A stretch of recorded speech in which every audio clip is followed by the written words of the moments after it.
Here I have HTC U12 Plus, and let me show you how to clear credentials on the following device.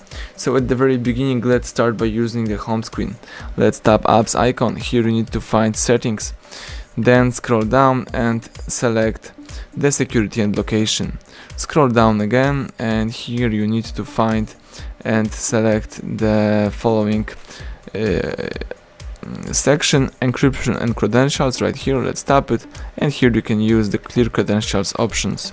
Let's choose clear credentials, and in order to remove all certificates on your device, let's just tap OK.